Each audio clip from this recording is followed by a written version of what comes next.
විනාඩි 10න් වවුල සරුංගලයක් හදමු. ඉතින් අපි අද හදන්න යන්නේ වවුල සරුංගලයක්. වවුල සරුංගලයක් කිව්වම සමහර අය දන්නේ නැතුව ඇති.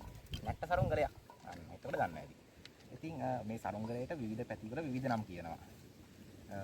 අපි මේකට කියන්නේ වවුල කියලා. වවුල කියන්නේ සාමාන්‍යයෙන් පට්ටව බැඳලා අපි ලණු වලිගෙකුත් දානවා. ඉතින් මේක සමහර අය ලණු වලිගයක් නැතුව යවනවා. ඉතින් ඒකට විවිධ පැතිවල විවිධ නම් කියනවා. අපි මාතර අපේ හරිය කියන්නේ වවුල කියලා. ඉතින් මේ දැන් මම උඩ බැලුවොත් සරුංගල් මට ගණන් කරන්න පුළුවන් සීමාවේ තියෙන 20ක් විතර. ඉතින් ඔය තියෙන සරුංගල් 20න් වැඩිම ගණනක් තියෙන්නේ මේ සරුංගලේ තමයි.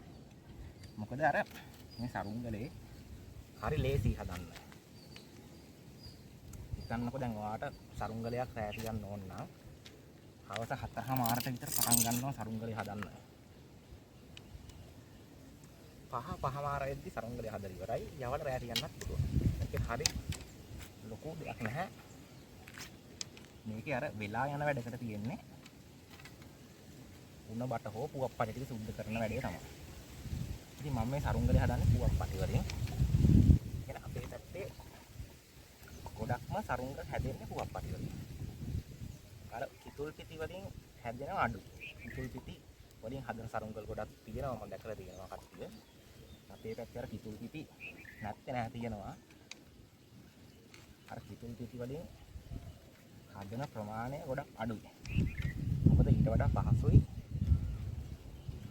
පුවප්පටි කෑල්ලක් හොයාගෙන ඒක පළලා ලස්සනට සුද්ධ කරලා වැඩි කොලෙන් මැද්ද වගේ අන්න එහෙම හදන එක. මොකද ඒක ශක්තිමත්. මොකද අපි සරුංගලයක් හදන ප්‍රධාන අරමුණක් තියෙනවා. ඒ කියන්නේ මෙහි සරුංගලයක් හැදෙන්නෙම මෙහි කියන්නේ දකුණුනොත් මාතර යාවට මාතරත් අර විවිධ පැති තියෙනවා. ඒ පැති වලට යන්න වෙනස් වෙනවා. අපේ සරුංගලයක් හදන එකේ ප්‍රධාන අරමුණ තමයි ඒ සරුංගලේ වැඩිම දවස් ගණනක් රැ තියෙන එක. ඒ කියන්නේ යවල ගැට ගහලා ආයි බාන්න නැතුව දිගටම තියෙන එක. වැඩිම දවස් ගණනක් තියන්න පුළුවන් නම් ඒක තමයි සුපිරිම සරුංගල. අනේ ඒක තමයි අර මෙහි අර සරුංගල් සම්බන්ධයෙන් බලාපොරොත්තු වෙන දේ. එහෙම නැතුව අර ගොඩක් ලස්සනට දවස් ගානක මහන්සියෙන් පාටින් අලවන එකම නෙවෙයි. එහෙම අලවල යස්සරට යවන සරුංගල් තියෙනවා. ඉතින් අපි නයා සරුංගලයක් වුණත් යවුවොත් ආයේ සරුංගලේ බාන එක නෙවෙයි අපේ කැමැත්ත. දවස් 100ක් තියන්න පුළුවන්. ඒ සම්පූර්ණ දවස් ගානම උඩ තියෙන්න දෙනවා. අනේ ඒක තමයි සරුංගලයක් අර උඩ යවලා බලාපොරොත්තු වෙන කිසිය. එහෙම නැතුව ලස්සනම සරුංගලේ වෙන්න ඕන. එහෙමනේ. අපිට ඕන දවස් ගාන වැඩියෙන් තියෙනවා. හරි. ඉතින් මම මැද බැදගත්තා. ඉතින් අපි මේකට කියන්නේ ඔළුව. මේකට නම් අත්යන්ද. මේකත් වෙනස් වෙනවා පැති වල. ඊට පස්සේ අපි සමහර අය මේ අත්යන් දෙන්න මෙහෙමම රවුමට ගන්නවා. ඒත් අපි මෙතන අනිවාර්යෙන් මෙන්න මෙතනදී නම් උණබට පාවිච්චි කරනවා. ඒකට කියන්නේ එහෙම විශේෂණමක් නැහැ. අත්යන්දි කෑලි කියලා තමයි කියන්නේ. ඒකලත් ඉතින් නම් ඇති. අපි කියන්නේ අත්යන්දි කෑලි කියලා. හරි. ඉතින් අපි පළවෙනි නූල බැඳ ගන්න යන්නේ.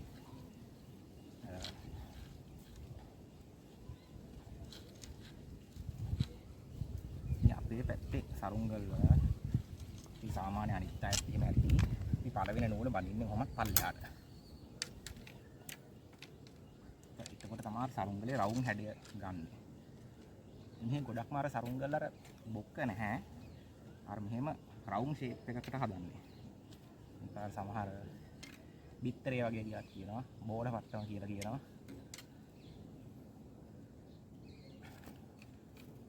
ඉතින් පළවෙනි නූල එහෙම පල්ලෙහාට ද ගන්නවා. ඊට පස්සේ අනිත් පැත්තේ නූල මේක අවශ්‍ය නම් මෙහෙම මෙෂර්මන්ට් එක ගන්න පුළුවන්. එහෙම නැත්නම් මෙෂර්මන්ට් එක ගත්ත සමහර වෙලාවට මේක හරියට නැවෙන්නේ නැහැ. ඉතින් ටික අර ඇහි මිම්මට තමයි ගන්න.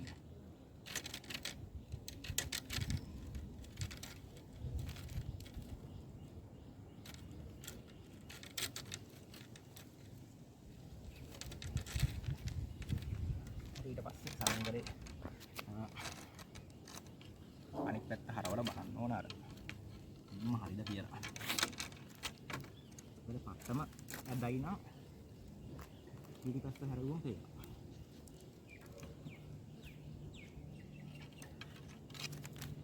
හරි.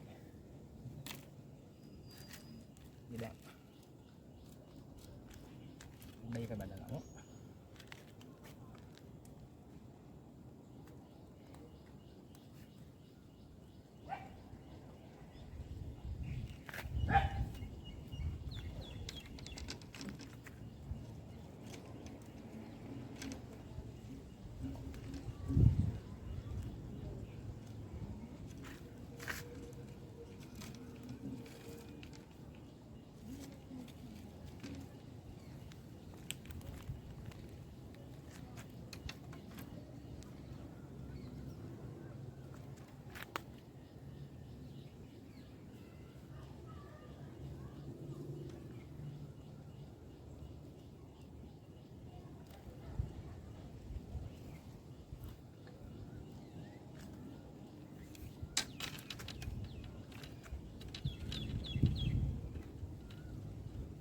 මේකේ අවශ්‍ය නම් මේ තැන් වලින්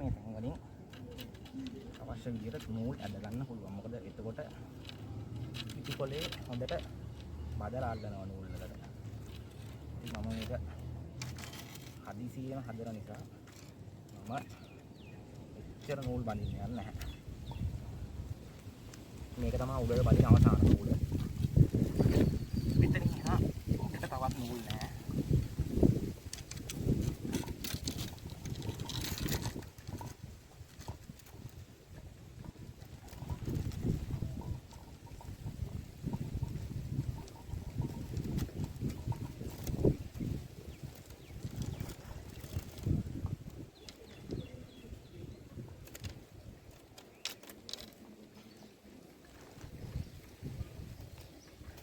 පල්ලෙහාට තව එකක් වැඳ ගන්න ඕන. මොකද ඉතිකොලේ නැත්තම් මේ හරියෙන් මොක්ක ගහන්න බලනවා. මේක තමයි පල්ලෙහාට බඳින අවසාන නූල.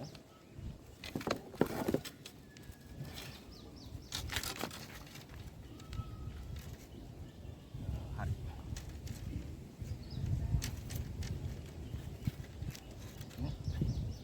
පට්ටනේ ප්‍රධාන නූල් ටික ඇදගෙන ඉවරයි. දැන් තියෙන්නේ පිට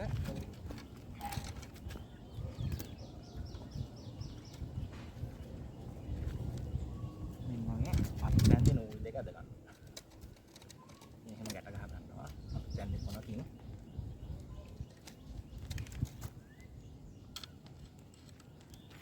සාමාන්‍ය ඇහි මිම්මට පොඩ්ඩක් වගේ අද ගන්නවා.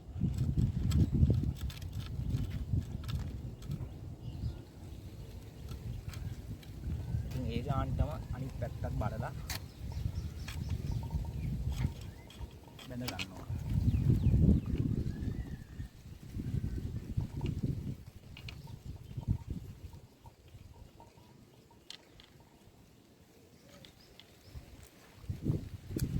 ඉතින් ඔච්චර තමයි අපේ පට්ටවන්නේ.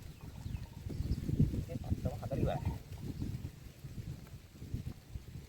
මේක අර හරියම දින්න පොත් පටින් හදලා පොඩ්ඩක් මොකද හැන්න පුළුවන්. ඉතින් මේක තමයි පට්ටම. අවශ්‍ය නම් මෙහෙම නූල් ටිකක් ඇද ගන්න පුළුවන්. ඒ සරලව ඉතර තමයි.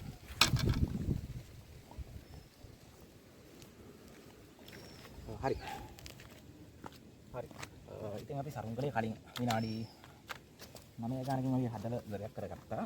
දැන් අපි බලමු සරුංගලේ ඉක්මනට අලව ගන්න. විනාඩි 10කින් වගේ.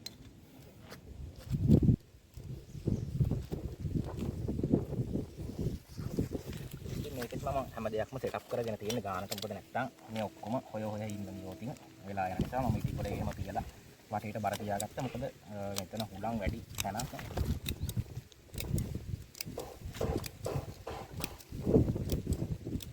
මේ විදිහට එක පැත්තක් ස්ටේප්ලර් කරගත්තා. දැන් අපි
කටු ඉවර වෙලා ඉතින් මට සරුංගලේ වටේම ගහ ගන්න ගියේ කටු පීල්ලක් වගේ. ඔන්න දැන් තමයි දෙවෙනි පීල්ල දැම්මේ.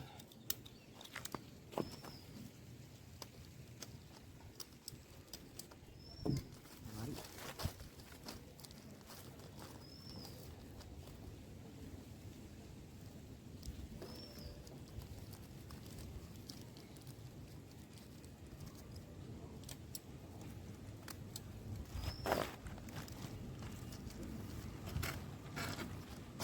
අපේ සරුංගලේ අලවගෙන ඉවරයි.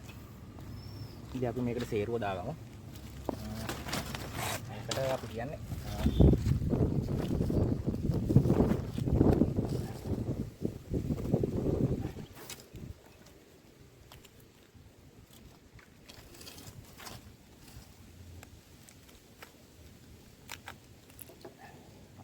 මේකට සේරුව කියලා. හරිද? එතකොට මේකත් එක පැතිවල අය එක නම් කියනවා. කොහොම කිව්වත් හැම එකකින්ම කෙරෙන්නේ එකම වැඩේ. තමයි. මුලින්ම මෙතනින් ගැටයක් දා ගන්නවා. ඊට පස්සේ අපි යම් කිසි දුරක් අරගෙන ඒක ආයෙ ගැටයක් දා ගන්නවා. කරන් උඩ ගැට ගන්න පුළුවන් ඉතින් කොක්කක් වගේ එන්න.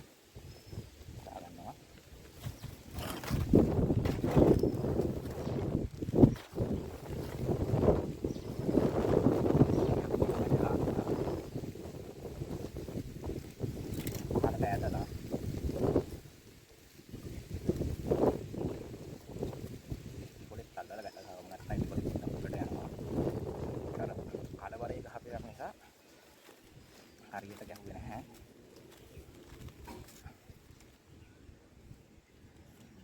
මේ විදිහට දාගන්න.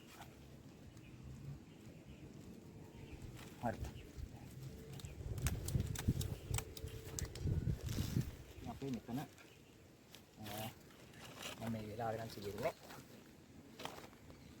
මෙන්න මෙතෙන්. මැදට වඩා ටිකක් පල්ලෙහාට තියෙන. හතරක් වගේ. හරි.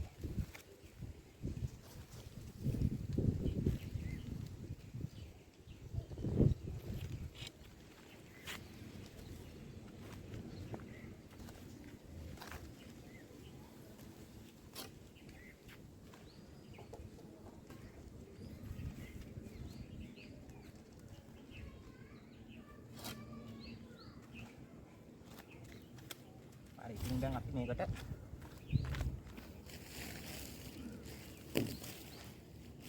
වරල් ටික කපා ගමු.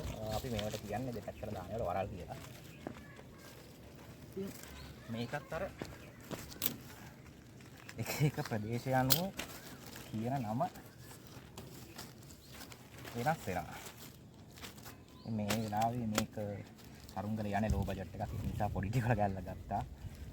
නැත්තම් අපි මේවට දාන්නේ වරල් පොකුරක් වෙන විදියට. මම ඔය මගේ කොළපාට සරුංගලයට දාලා තියෙන්නේ. කොළපාට සරුංගලේ වීඩියෝ එක තියෙන channel එකේ. ඒක බලන්න. ඒ කොළපාට සරුංගලේ අපිට වරල් දාන්නම විතරක් කෙටි කොළ යාර 5ක් ගියා. වරල් වලට විතරක්. සරුංගලයට ගියත් යාර 3මාරක් හෝ 4ක් වගේ තමයි සරුංගලේ පට්ටම අලගන්න ගියේ. ඒක වරල් වලටම ගියා යාර 5ක්. මොකද අර පොකුරක් වගේ වරල් දැම්මම මේක ලස්සනයි. හැබැයි මේ පොකුරක් වගේ වරල් දාන්න ඕන පට්ටම බෝලේ වගේ තියෙන ඒවාට. අන්න මේ සරුංගල වලට විතරයි බෝල වරල් දාන්නේ. ඒතකොට පට්ටමට කියන්නේ බෝල වට්ටම කියලා. වරල් වලට කියන්නේ බෝල වරල් දානවා කියලා. හරිද? දැන් මෙතන නම් එහෙම බෝල වරලක් කියන්නේ නැහැ. මෙතන සාමාන්‍ය පොඩි අපිට නිකන් උඩයා ගන්න උඩට තේන විදියට තියෙන පොඩ්ඩක් වරල් ටිකක් දැම්මා. එහෙම නැත්තම් මේ සරුංගලයටත් බෝල වරල් දාන්න ඕන නම් යාර දෙකක්වත් එකමාරක් දෙකක්වත් යන්න. හරි.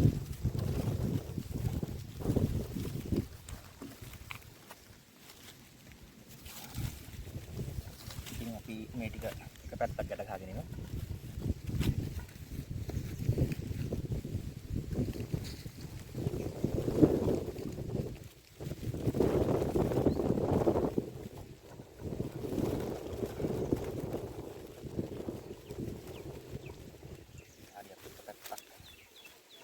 ගහගමු සරුංගලයට.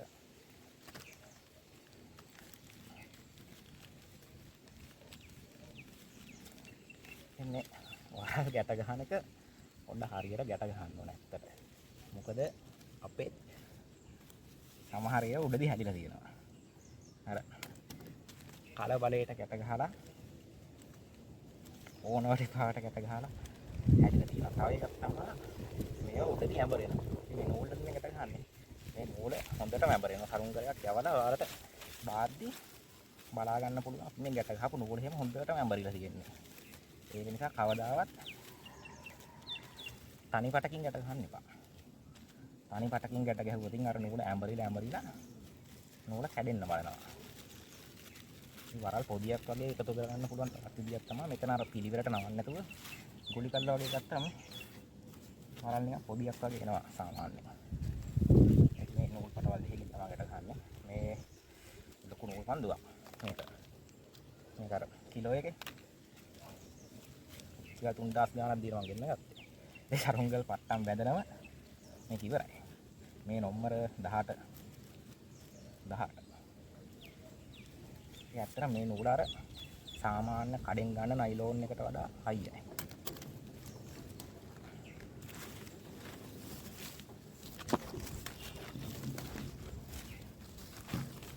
අපි අනිත් පැත්තත් ගැට ගහගමු.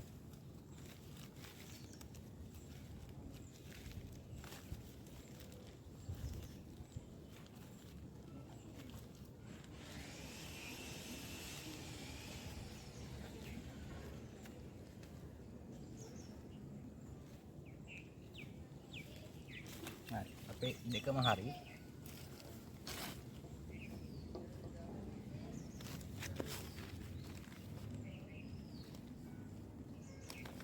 ඊට පස්සේ තියෙන්නේ මේකට නැට්ට දාගන්න. මොකද දැන් අපි මේ සරුංගලේ හදලා තියෙන විදියත් එක්ක මේකට නැට්ටක් දාන්න නැතුව යවන්න බෑ. අනිවාර්යෙන් මෙහෙම දෙපැත්ත ගහලා කෝරිය ගහනවා. ඒ නිසා අනිවාර්යෙන් මේකට ලණු නැට්ටක් දාගන්න ඕන. එහෙම ලණු නැට්ටක් දාන්න නැතුව යවන්න නම් අපිට මේක කිතුල් පිටෙන් හදන්න වෙනවා. ඔළුව දිගට තියලා උඩට දිග වරල් දාන විදියට. ඉතින් එහෙම නෙමෙයි මේ සරුංගලේ හදලා තියෙන්නේ. ඒ නිසා කොහොමවත් මේක ලණු නැට්ටක් නැතුව නම් යවන්න බෑ. අපි මේකට ලණු නැට්ටක් දාගෙන අපි යවන වීඩියෝ එකකින් හම්බ වෙමු.